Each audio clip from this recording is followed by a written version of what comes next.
Well, hello, my YouTube subscribers. Hello, hello, hello. This is me, the Legal Beagle, and I'm coming to you. I'm just going to give some random thoughts on some stuff. I'm going to give you a brief moment of what's going on in my life as far as legal concern and what I'm doing. And then we're going to talk about a brief moment. I want to talk about a recent situation first. And yes, I am part of that pot that's talking about the Will Smith and the slap that heard around the world. And I'm hearing so many things about who's wrong, who's right, and talk. I want to first of all, I want you to like this video. I want you to subscribe to my channel and hit the like button, bing bing, and bing bing, like that.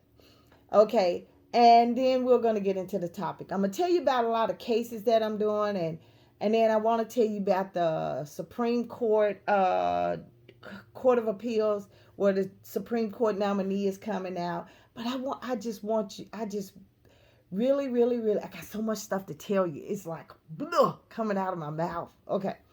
Now, I want to talk briefly about Will Smith, Jada Pinkett, and Chris Rock. And I'm gonna say this, and I'm gonna sum it up in one word.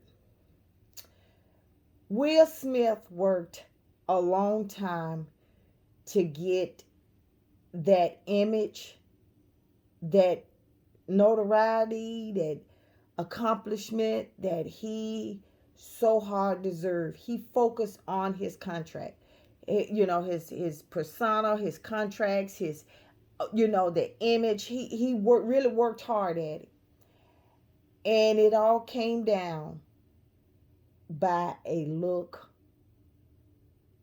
and a laugh. I'm gonna tell you guys something. A toxic relationship can destroy everything that you worked hard for. A toxic relationship is a one-sided relationship. Who has more to lose? You have to look at stuff like that.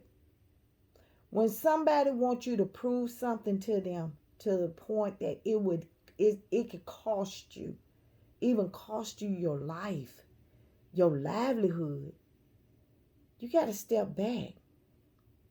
I'm just going to give my little opinion because, I'm just some old woman. I ain't no old woman. I'm 50-something. I'm the same age they are. Give or take a year or two. Give or take. I'm going to tell you something. I would have laughed it off. I would have laughed with Will. And then I would have told Will, don't you say nothing. This your day, baby. This your day. Don't worry about me. Don't worry about me. This is my day. We'll get Chris another day. We'll talk about Chris another day. But this your day, baby. This your day to shine. Don't worry about me. I would have smiled and said, you know what, that mofo hurt my feelings.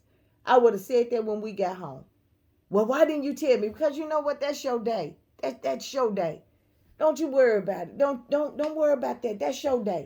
That's your day. And that would have been it. But you see how she turned his day into all about her. It went just that quick. All about her. And he had to prove it to her. Baby, you can't prove nothing you can't compete against a dead man. Tupac been gone for God knows how long. You still competing with him. That should tell you something right there. So, you ain't got to tell me about no thoughts and comments. Because, see, what I would have been looking at, I promise you, before I let him I'd have told him if he got up there, he saw I did something the right way. Will, sit your ass down. I would have said, Will, sit your ass. I would have yelled. After he got up there, Will, sit your ass down. I would have yelled. They would have said, Jada Pinkett, Will was getting ready to go up there and do something. And Jada Pinkett Samantha went up there and yelled, Will, sit your ass down. Don't leave Chris alone. Sit your ass down. That would have been the end of that. The yell that went around the world. Now, you know Will is a bank. Well, he was. I'm getting shirt together because I'm finna get on this. Will was a bankable commodity. He was bankable. Even though he had flops, he was still bankable. When he resigned from the Academy membership, he's really no longer bankable now. His career is up there. He don't know. He got that big question mark. Things that was in the works for him may fondle now. His money. But I got to think about that. Remember when him and Aunt Ville was having that, she was sitting up there talking about how Real destroyed her credit. I mean, not credit, her career. See how karma plays a big part? Jada destroyed his.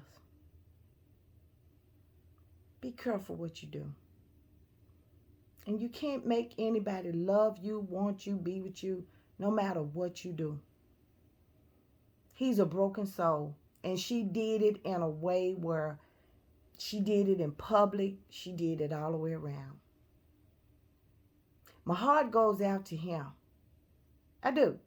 And it goes out to Chris. Because Chris got kids. You know, his children going to see all of this. So broke hurt people, hurt people, hurt people. I want you to remember that.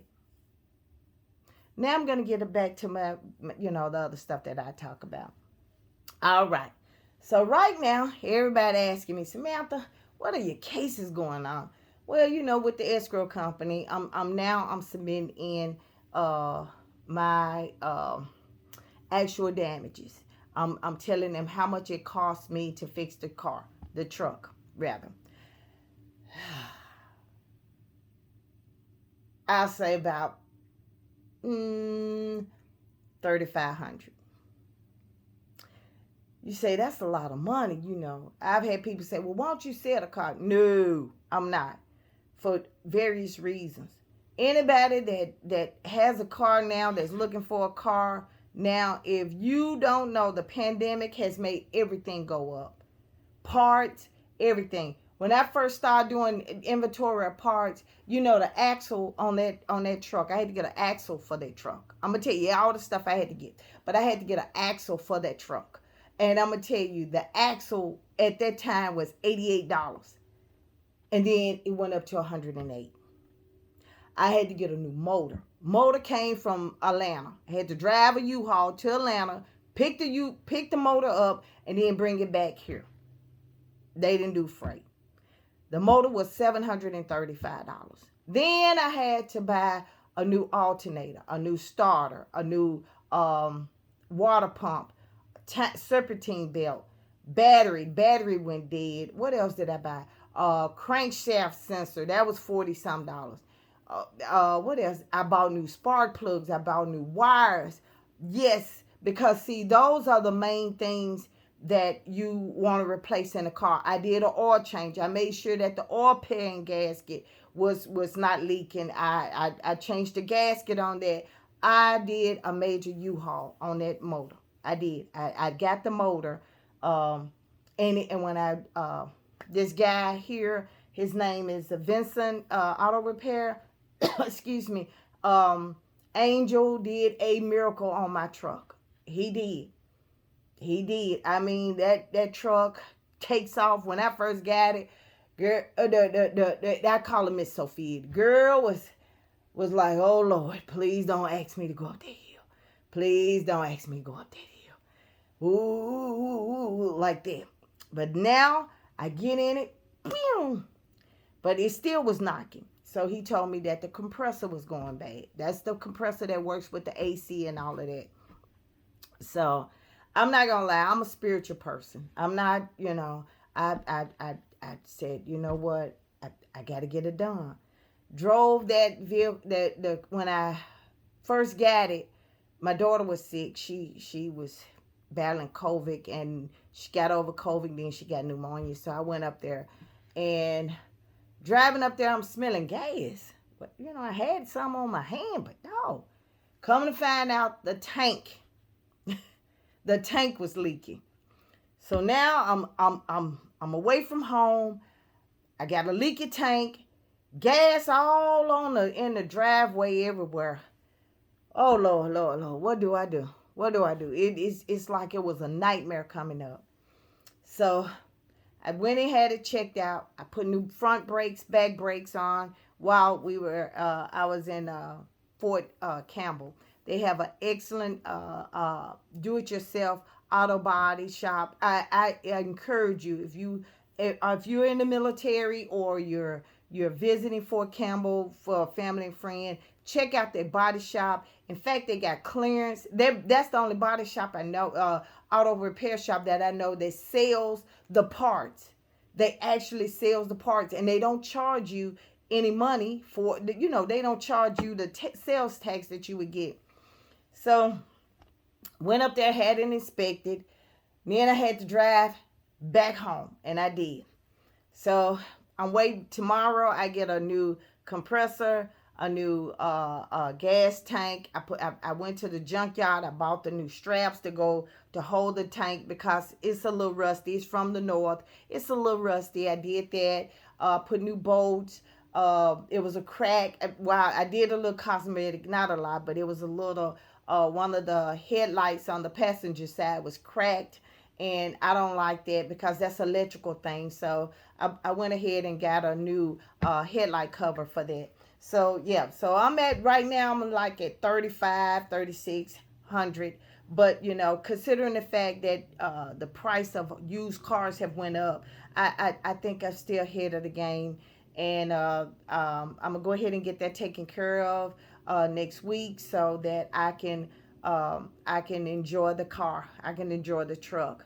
And then I'm gonna talk, and my next thing, I'm gonna show you what I've done to it to make it a survivor in case something happens to me, or if I'm somewhere where I can't. Let's say, for instance, I may have to sleep in the truck. I went, I went and did things where I can do a air mattress. I got an air mattress designed for the truck. I got a generator where if to keep me from using my battery and draining it down, I can plug up things and watch things and still be there. I got a first aid kit because after all, I am a diabetic. I got a shovel. I got booster cables. I got everything that I need in case something happens. I could deal with the flares, things like that. So, yeah, I have really been busy. Now, I'm gonna talk to you real quick about the cases that I have, and I'm just gonna be honest.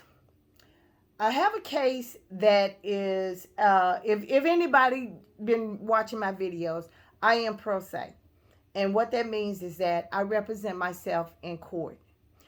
Uh, for whatever reason that they call them pro se does, that's their constitutional right to represent themselves in court. I wouldn't advise it in a criminal matter, but it has been done. One person that I really admire is Tupac Shakur, mom, her Afeni Shakur. God rest her soul. The government was after her, and she represented herself. She had like 19 counts against her, and she was acquitted. So that she's very, I admire her. Now, for you to be pro se, you have to be passionate about law. You have to be passionate about finding things out.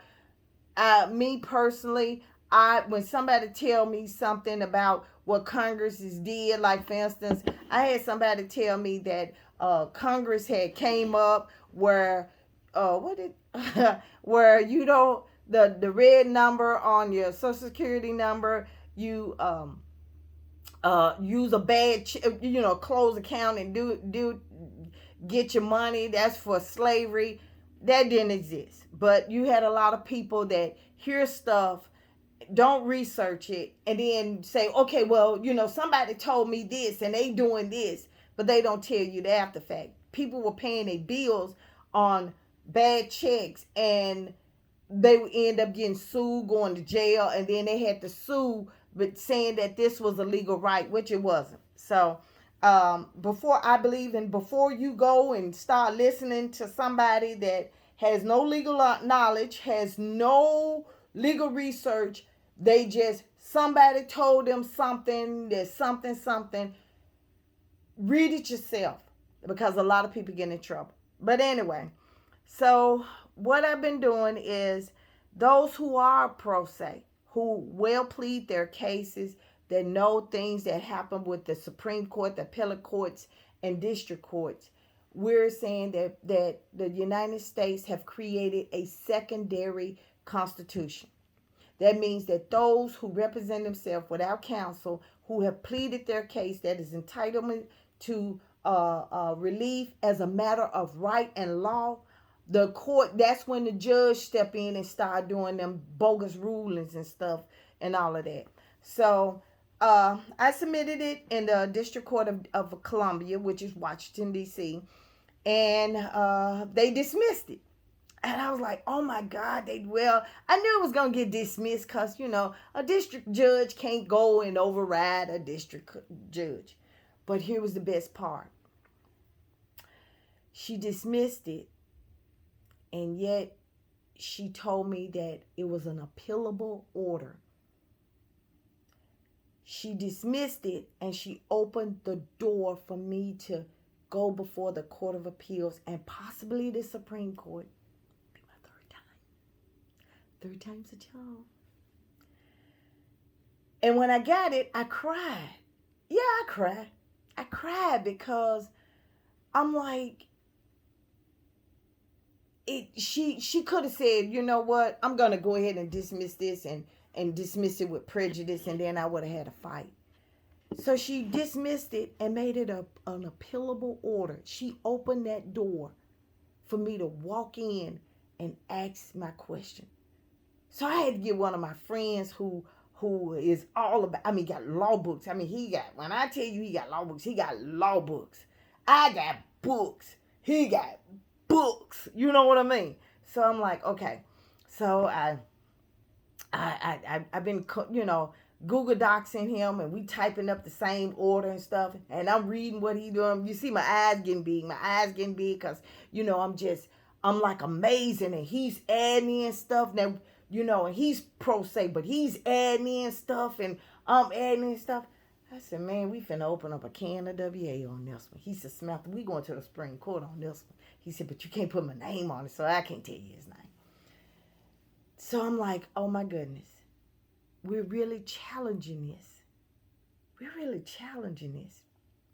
And we're going to the same court where the first African-American Supreme Court nominee, and we pray that she's the Supreme Court judge, could sit on there. But by the time I get through with the appeal, she already be in the Supreme Court. So, wow. How coincidence is that? I couldn't get Ruth Bader Ginsburg, but I probably can get her. So I'm excited about that. Okay, now with the truck, the lawsuit with the truck. Escrow.com. Escrow, because of me, Escrow is changing policies and procedures because, they didn't think somebody, a consumer, would challenge whatever they're doing. But once again, I'm waiting because the district judge now is citing on jurisdiction. I don't see how and why, but I have to let them do it.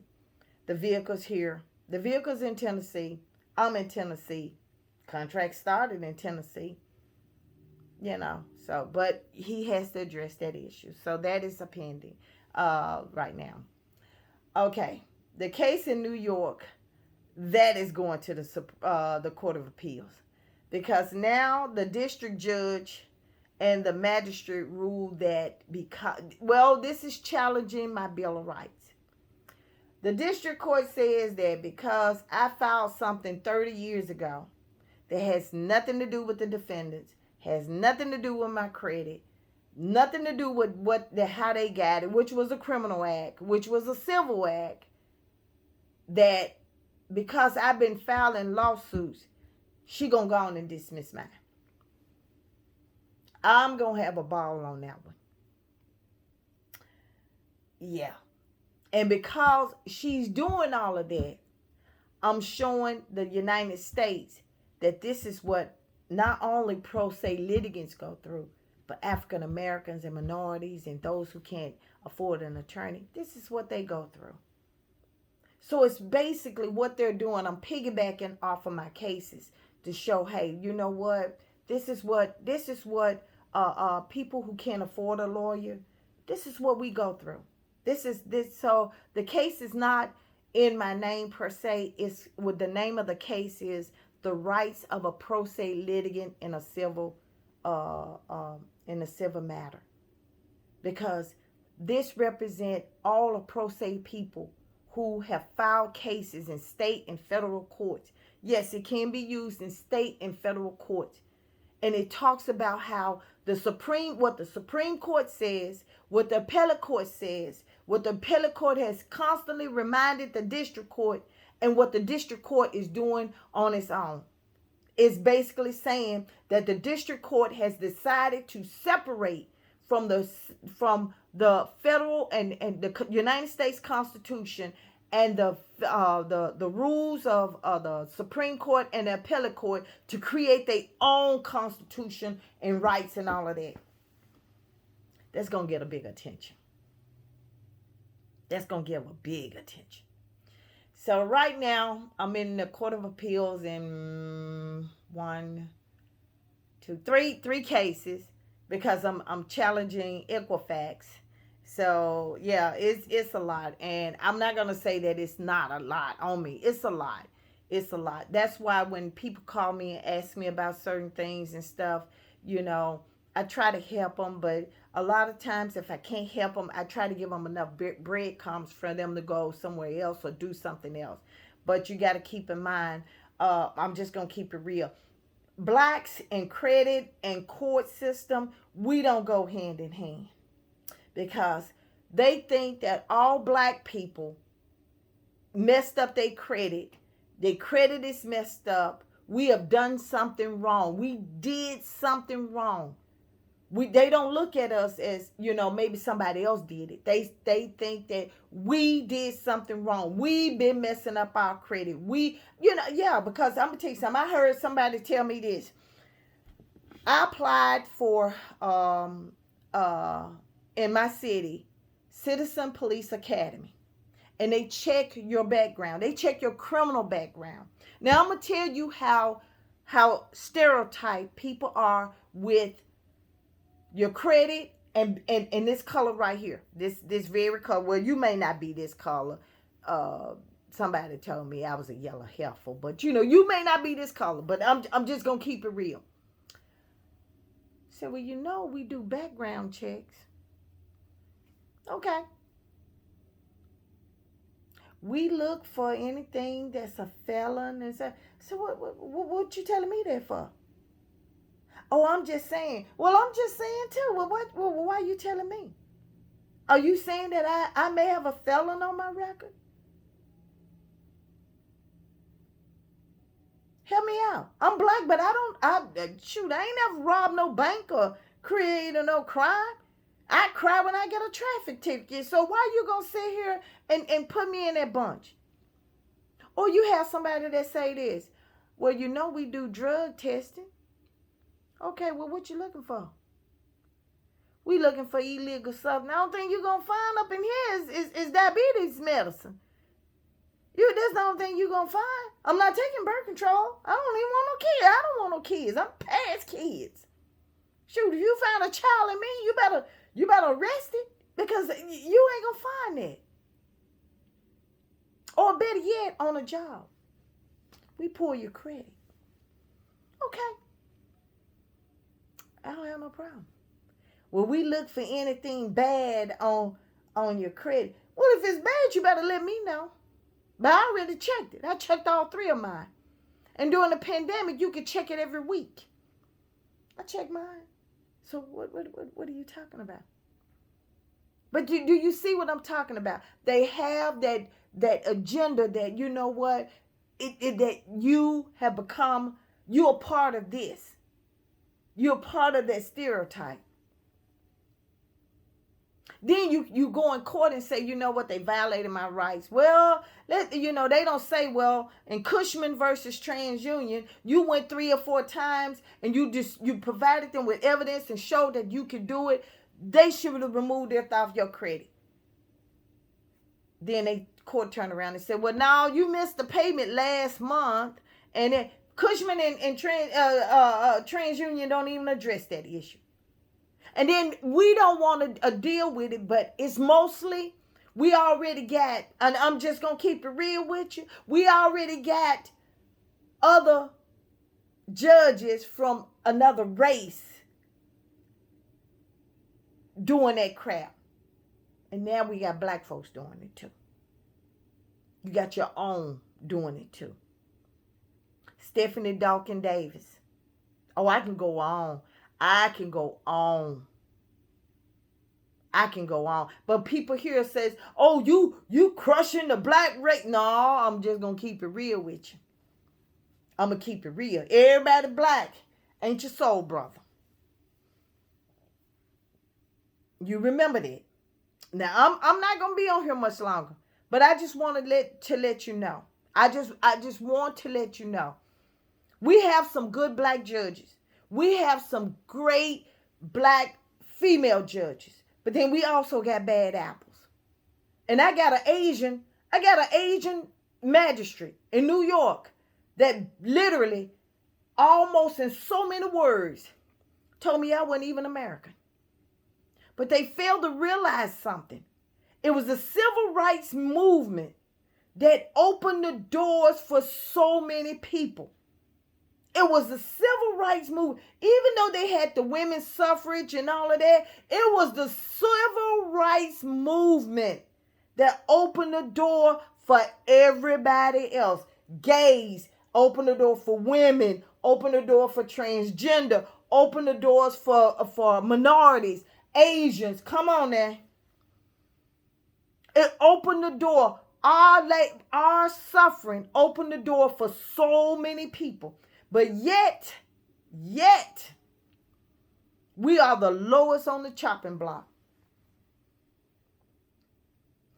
My thing is that, you know what? I can be told no 1,000 times. I've never, you know what? No is not a new word to me. Sometimes it may come at a shock and I cry. But then I say, you know what? It's not like I never heard no before. But my question is this right here. When you're fighting for your credit, I don't care if you did something wrong. You may not have paid your bill, but it's, you know what? Hey, it's a reason. But for some people, for some now, I'm not saying all, for some, it's a reason behind that. And it's other things. That's why I tell people, you know what, before you go and try to keep up with the Joneses, look at your checking account. Look at your bank account. Look at what you're dealing with, because you know what?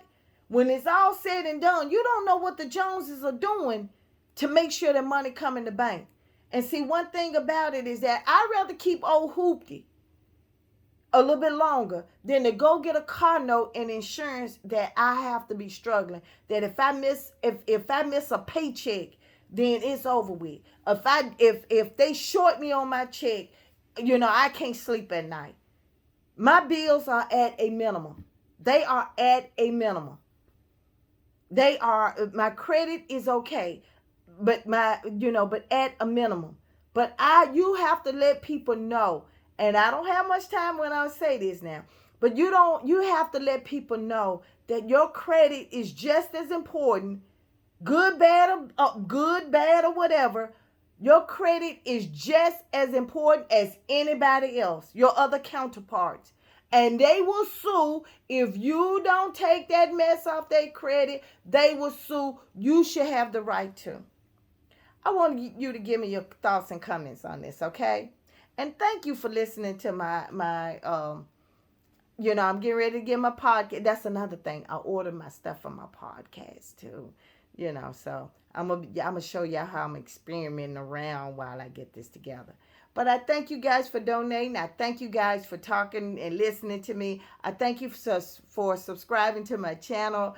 It is late tonight. I'm gonna go get some sleep because I have to do what is it? Shoot! I got to go to the shooting range tomorrow, and I have never shot a gun. So this is gonna be so amazing to me. Okay, you guys take care, and I thank you so much.